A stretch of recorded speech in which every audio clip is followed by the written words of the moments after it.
Hello everyone, स्वागत आहे तुमचं पुन्हा एकदा आपल्या YouTube चॅनलवर। आपण महाराष्ट्र प्रादेशिक घडामोडी बघूया। सराव प्रश्नसंच। हे सराव प्रश्नसंच विठ्ठल बडे सरांच्या करंट अफेअर्सचे जे बुक आहे त्यामध्ये प्रत्येक पेजवर जेवढे काही प्रश्न सेट होतात आणि ते वेगवेगळ्या अँगलने त्या पद्धतीने मी प्रश्न सेट केले, स्वतः तयार केले आणि तुमच्यासाठी या व्हिडिओच्या सोबत मांडत आहे। फर्स्ट व्हिडिओ मी अपलोड केला आहे, हार्डली 7 ते 8 मिनिटाचा आहे। त्यामध्ये 27+ क्वेश्चन आपण हे केलेले पूर्ण केलेले आहे। आणि महत्त्वाचं म्हणजे तुम्हाला ते जर बुक वाचायचं नसेल तर तुम्ही हे इझिली आणि बिनधास्तपणे हे व्हिडिओ फॉलो करू शकता तुम्ही। आणि फॉलो वेळेस ट्रॅव्हलिंग वेळेस कधी पण तुम्ही व्हिडिओ बघू शकता, कारण की प्रत्येक पेजवरून मी जेवढे प्रश्न सेट होतात तेवढे प्रश्न मी प्रत्येक सिंगल पेजमध्ये मी 15 ते 16 प्रश्न तयार करण्याचा प्रयत्न केलेला आहे, ते पण वेगवेगळ्या अँगलने। म्हणजे तुम्हाला आता पेजवरून तुम्हाला जे काही प्रश्न आहे जे तुम्हाला अंडरलाईन तुम्ही करून ठेवता पुन्हा वाचण्यासाठी, त्यावरून मी प्रश्न स्वरूपात मांडण्याचा प्रयत्न केला। का प्रश्न स्वरूपात? कारण की आपण ऑनलाईन सोबत वाचू शकतो, पण प्रश्न स्वरूपात जेव्हा वाचतो ना करंट अफेअर तर लवकरात लवकर आपल्याला ग्रास्प होते। ओके, त्या पद्धतीने व्हिडिओ जर आवडला तर मित्रांसोबत शेअर करा। तर बघा, पहिला प्रश्न आहे, मुंबई नागपूर समृद्धी महामार्गावरील देशातील पहिला 6 पदरी बोगदा। लक्षात ठेवा, हे थोडंसं प्रिंटिंग मिस्टेक झाली इथे। मुंबई नागपूर समृद्धी महामार्गावर देशातील 6 पदरी बोगदा आहे, ते कुठे आहे? मग तर हे आहे जिल्हा नाशिक येथे, कसारा येथे हे 6 पदरी बोगदा आहे। लक्षात असू द्या, मुंबई नागपूर समृद्धी महामार्गावर नाशिक जिल्ह्यात। दुसरा प्रश्न आहे, महाराष्ट्रातील पहिले हवाई दल संग्रहालय कुठे सुरू करण्यात आले? तर महाराष्ट्रातील पहिले हवाई दल संग्रहालय अतिशय महत्त्वपूर्ण आहे, ते कुठे सुरू करण्यात आले? नागपूर या ठिकाणी सुरू करण्यात आले। तिसरा प्रश्न, देशातील सर्वात मोठे बंदर हे कुठे उभारण्यात येत आहे? तर देशातील सर्वात मोठे बंदर हे जर बघितलं तर महाराष्ट्रामध्ये आपल्या, तर कोणत्या जिल्ह्यात? पालघर जिल्ह्यात। कुठे? वाढवण येथे। महाराष्ट्रामध्ये जर बघितलं तर थर्ड मोठे हे बंदर आहे, लक्षात असू द्या। तर देशातील हे वाढवण हे सर्वात मोठे बंदर आहे पालघर जिल्ह्यात। प्रश्न क्रमांक 14, बघा, अंबानी समूहाचा जे काही अंबानीचा म्हणजे अंबानी समूहाचा जे काही प्रकल्प आहे काय? वनतारा। या वनतारा प्रकल्पाच्या धर्तीवर महाराष्ट्राने कोणते केंद्र निर्माण केलेले आहे? अशाच प्रकारचा एक प्रकल्प तयार केला महाराष्ट्र सरकारने, तर ते कोणता आहे? तर ते आहे चंद्रतारा आहे का, सूर्यतारा आहे, नक्षत्र आहे का, निसर्गतारा? तर ते आहे सूर्यतारा। लक्षात असू द्या, वनताऱ्याच्या धर्तीवर सूर्यतारा महाराष्ट्राने सुरू करण्याचा प्रयत्न केला। तर बघा, सूर्यतारा हे केंद्र महाराष्ट्रातील कोणत्या जिल्ह्यात उभारले जाणार आहे? मग हे सूर्यतारा जर बघितलं तर हा प्रकल्प महाराष्ट्रातील कुठे उभारला जाणार आहे? तर लक्षात असू द्या, हे ठाणेमध्ये उभारले जाणार आहे, लक्षात असू द्या। पुढे जर बघितलं प्रश्न क्रमांक 6, अभिजात भाषा सप्ताह कधी साजरा केला गेला? 1 ते 7 सप्टेंबर, 3 ते 9 ऑक्टोबर, 5 ते 11 ऑक्टोबर, 10 ते 16 ऑक्टोबर। कधी? 3 ते 9 ऑक्टोबर हे साजरा करण्यात आला। लक्षात घ्या, अभिजात भाषा सप्ताह अतिशय महत्त्वपूर्ण प्रश्न आहे मित्रांनो। प्रश्न क्रमांक 7, अखिल भारतीय मराठी संत साहित्य संमेलन 2025 कुठे पार पडले? तर मराठी संत साहित्य संमेलन, लक्षात असू द्या, हे शिर्डी येथे पार पडले। अहिल्यानगर जिल्ह्यातील शिर्डी येथे मराठी संत साहित्य संमेलन 2025 पार पडले। प्रश्न क्रमांक 8, महाराष्ट्र गृह निर्माण धोरण 2025 चे हे गृहनिर्माण धोरण आहे महाराष्ट्राचे, त्याचे घोषवाक्य काय होते? तर त्याचे घोषवाक्य आहे, सर्वांसाठी घर, हक्कांचे घर, माझे घर माझा हक्क, सुंदर घर, सुखी कुटुंब। सांगा, तर हे आहे माझे घर माझा हक्क हे गृहनिर्माण धोरण, याचे घोषवाक्य आहे 2025 चे। पुढे जर बघितलं प्रश्न क्रमांक 9, अहिल्यादेवी होळकर यांच्या कितव्या जयंतीनिमित्त महिला सशक्तीकरण महासंमेलन आयोजित केले जाणार आहे? तर अहिल्यादेवी होळकर यांची किती जयंती आहे? 250, 275, 300, 325। तर हे 300व्या जयंतीनिमित्त हे महिला सशक्तीकरण महासंमेलन आयोजित केले जात आहे, तर ते लक्षात असू द्या, अहिल्यादेवी होळकर यांची 300वी जयंती। प्रश्न क्रमांक 10, महसूल प्रकल्प हे कोणासाठी राबवला जात आहे? तर महसूल प्रकल्प कोणासाठी राबवला जात आहे? ज्येष्ठ नागरिकांसाठी, बाल संगोपन संस्थांमधील मुले यासाठी, शेतकऱ्यांसाठी, महिला बचत गटासाठी, कोणासाठी? तर महसूल प्रकल्प हे बाल संगोपन संस्थांमधील मुले यांच्यासाठी राबवला जात आहे, लक्षात असू द्या। प्रश्न क्रमांक 11, भारतातील सर्वाधिक रुंदीचा बोगदा समृद्धी महामार्गावर कुठे उभारला जाणार आहे? तर भारतातील सर्वात रुंदीचा बोगदा हे समृद्धी महामार्गावर कुठे उभारला जाणार आहे? तर इगतपुरी ते कसारा या दरम्यान हे सर्वात रुंदीचा बोगदा समृद्धी महामार्गावर उभारला जाणार आहे, इगतपुरी ते कसारा।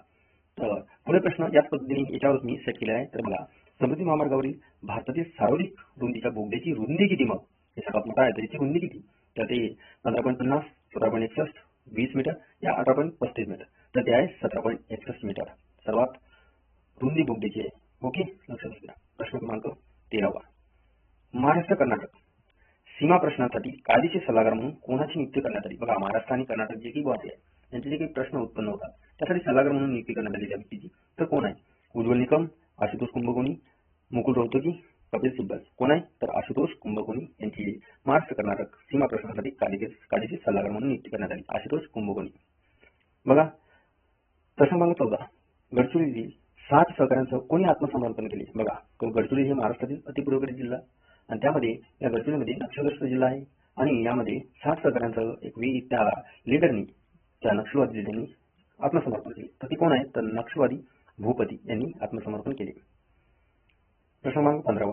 महाराष्ट्रात 22 जुलै हा दिवस कोणता दिन साजरा करण्याचा निर्णय झाला आहे? तर महाराष्ट्रात आता 22 जुलै हा कोणता दिन साजरा करण्यात येणार आहे? तर ते आहे शेतकरी दिन आहे, की शुद्ध देशी गोवंश जतन व संवर्धन दिन आहे, वृक्षारोपण दिन आहे, की शिक्षण दिन आहे? तर शुद्ध देशी गोवंश व जतन व संवर्धन दिन म्हणून 22 जुलै हा दिन साजरा करण्यात येणार आहे. प्रश्न क्रमांक 16. गुन्हे तपासणीसाठी मोबाईल फॉरेन्सिक व्हॅन सुरू करण्यातले भारतातील पहिले राज्य कोणते? तर आता बघा, गुन्हे तपासणीसाठी मोबाईल फॉरेन्सिक व्हॅन सुरू करण्यात आलं आहे. ते कोणते राज्य? दिल्ली, केरळ, महाराष्ट्र की तामिळनाडू? तर ते आपले महाराष्ट्र राज्य. लक्षात ठेवा. प्रश्न क्रमांक 18. एसटी महामंडळाचे नवीन प्रादेशिक विभाग कोणत्या राज्याच्या धर्तीवर स्थापन केले जाणार? बघा, महाराष्ट्राचे एसटी महामंडळाचे नवीन प्रादेशिक विभाग स्थापन केले जाणार, ते कोणत्या राज्याकडे बघून केले जाणार आहे? म्हणजे कोणत्या राज्याच्या धर्तीवर? गुजरात, कर्नाटक, तेलंगणा, मध्य प्रदेश? तर ते आहे कर्नाटक राज्याच्या धर्तीवर एसटी महामंडळाचे नवीन प्रादेशिक विभाग स्थापन केले जाणार. प्रश्न क्रमांक 19. महाविस्तार एआय ॲप प्रामुख्याने कोणासाठी आहे? तर महाविस्तार एआय ॲप लक्षात असू द्या, तर ते कोणासाठी आहे? तर ते विद्यार्थ्यांसाठी आहे, शेतकऱ्यांसाठी आहे, डॉक्टरांसाठी आहे की उद्योजकांसाठी? तर ते आहे शेतकऱ्यांसाठी. लक्षात असू द्या, महाविस्तार ॲप. यावरच प्रश्न फिरून मी विचारलेला पुढे बघायला मिळणार. प्रश्न क्रमांक 20. तर महाराष्ट्र विषाणू विज्ञान संस्था पुण्यातील कोणत्या ठिकाणी प्रस्तावित आहे? तर याला कमेंट बॉक्समध्ये कमेंट करून सांगा बरं, तुम्हाला ओळखूच येईल. पुढे बघूया आपण. आता पुढे दिलेले 10 ते 12 प्रश्न ते बघू. मुंबईतील कोणत्या रेल्वे उड्डाणपुलाचे नामकरण सिंदूर उड्डाणपूल करण्यात आले? बघा, मुंबईतील कोणत्या रेल्वे उड्डाणपुलाचे नामकरण सिंदूर उड्डाणपूल करण्यात आले? अंधेरी उड्डाणपूल, कर्नाक रेल्वे उड्डाणपूल, सायन रेल्वे उड्डाणपूल, वरळी उड्डाणपूल? तर ते आहे कर्नाक रेल्वे उड्डाणपूल. बघा, प्रश्न इथून अशा पद्धतीने पण विचारू शकते की कर्नाक रेल्वे उड्डाणपूल याचे नामकरण सिंदूर उड्डाणपूल करण्यात आले, तर ते ते उड्डाणपूल कुठलं आहे? तर ते आहे मुंबईतील. लक्षात घ्या. दुसरा प्रश्न, आंतरराष्ट्रीय विद्यापीठाचे भारतातील पहिले शैक्षणिक हब कुठे उभारले जाणार आहे? तर आंतरराष्ट्रीय विद्यापीठाचे भारतातील पहिले शैक्षणिक हब कुठे उभारले जाणार आहे? तर ते नवी मुंबई येथे उभारले जाणार आहे. बघा पुढे प्रश्न क्रमांक 3. बघा, हे का मी सिक्वेन्सनुसार प्रश्न क्रमांक 20 झाल्यानंतर फर्स्ट आणि सेकंड थर्ड अशा पद्धतीने सेट केले, कारण की माइंडला थोडंसं रिफ्रेश होते मित्रांनो त्या पद्धतीने. तर बघा, 20 प्रश्न पाहूया आपण. आता पुढे 10 ते 12 प्रश्न. महाविस्तार एआय ॲप हे कृषी विभागाचं आहे. हे मोबाईल ॲप कोणत्या राज्याने सुरू केले? मग महाविस्तार ॲप हे कृषीसाठी केलेले आहे कृषी विभागाने, तर कोणत्या राज्याने? मग तर ते आपले महाराष्ट्र राज्य. लक्षात येऊ द्या. प्रश्न क्रमांक 14. महाराष्ट्र विषाणू विज्ञान संस्था कुठे उभारण्यात येणार आहे? महाराष्ट्र विषाणू विज्ञान संस्था कुठे उभारण्यात येणार आहे? लक्षात द्या, कुठे उभारण्यात येणार आहे? तर ते मुंबईमध्ये, नागपूरमध्ये, पुणेमध्ये की छत्रपती संभाजीनगरमध्ये? तर पुणेमध्ये. पुढे जर बघितलं, थोरले बाजीराव पेशवे यांचा अश्वारूढ पुतळा कुठे उभारण्यात आला आहे? तर थोरले बाजीराव पेशवे यांचा अश्वारूढ पुतळा कुठे उभारला? शनिवारवाडा पुणे येथे, की एनडीए खडकवासला पुणे येथे, की गेटवे ऑफ इंडिया मुंबईमध्ये, की रायगड किल्ल्यावर? तर लक्षात द्या, राष्ट्रीय संरक्षण प्रबोधिनी एनडीए येथे खडकवासला येथे पुणे येथे थोरले बाजीराव पेशवे यांचा अश्वारूढ पुतळा उभारण्यात येणार आहे. प्रश्न इथून अशा पद्धतीने विचारू शकते की राष्ट्रीय संरक्षण प्रबोधिनी येथे कोणत्या व्यक्तीचा अश्वारूढ पुतळा उभारण्यात येणार आहे? तर थोरले बाजीराव पेशवे यांचा. कोणत्या राज्याने पहिलीपासून मूलभूत लष्करी शिक्षण पहिलीपासूनच द्यायला पाहिजे अशी घोषणा केली? कोणते राज्य आहे? राजस्थान, महाराष्ट्र, उत्तर प्रदेश, हरियाणा? तर ते आपले महाराष्ट्र राज्य. पुढे बघा, प्रश्न क्रमांक 7.